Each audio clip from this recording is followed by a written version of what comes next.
than the other three. So, and then what's happened in the last year, because you said you sort of stepped out about a year or so ago. Yeah. Beginning about a little better than a year ago, Coach began a rebound. Under Victor Luis, he came in and he got the new designers, Stuart Bavers. They caught up, and they had a decent run where they had positive comps of 2, 3, maybe 4%. But again, this is a little better than a year ago. This was off of a very low base. In other words, their comps were so disastrous the year before that it was easy to get to a 2 or 3. It didn't indicate a lot of huge, robust strength. The store productivity still far lagged. This is whether it's the frontline stores or the regular stores or the outlet stores.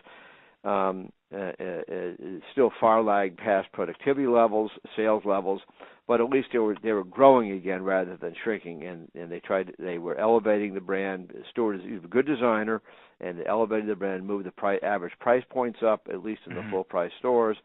And they tried to wean themselves of some of the promotional juice.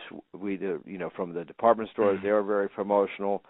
Their own website, every quarter they were. Coach had this trick, so to speak, because of every quarter when they were running short of guidance the last week or two, they'd do this big flash sale on the internet and just dump stuff out in the last week or so to try to try to scramble to make the guidance numbers on the top line at least. On the comps numbers, it didn't help profitability a lot, but it drew the top line. So they had a lot of promotional juice, and they are a healthier company today, but both companies are a little soft right now. What's happened is that the growth rates, which again started at 17, 20, down 15, 12, 10. The market growth rate now, we think, is in the U.S. is only about 1 to 2%.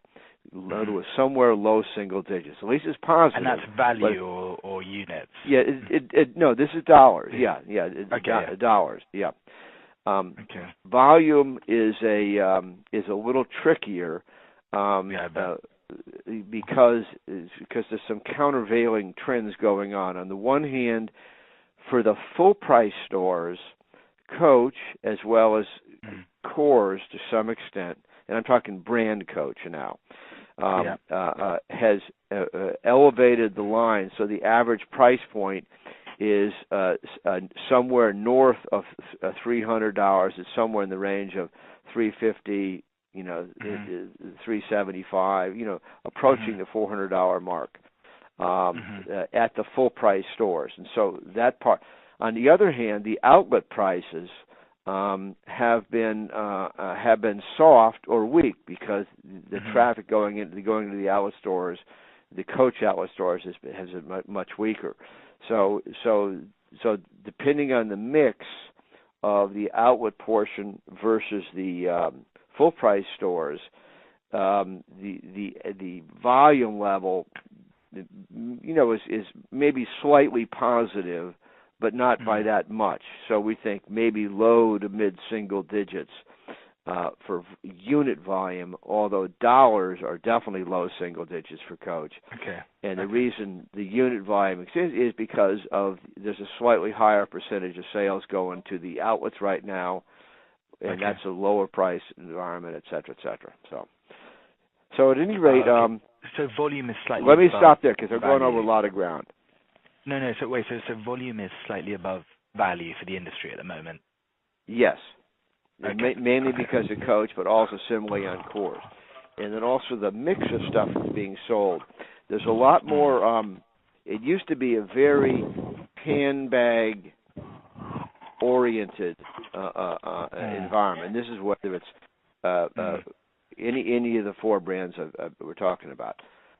What's happened over the last 3 or 4 years, beginning mostly with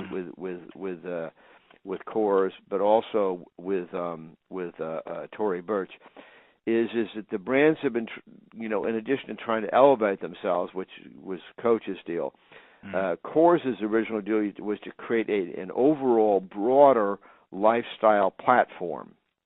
And so, this jet set platform, you've seen the microcords, the runway, all that crap. And so,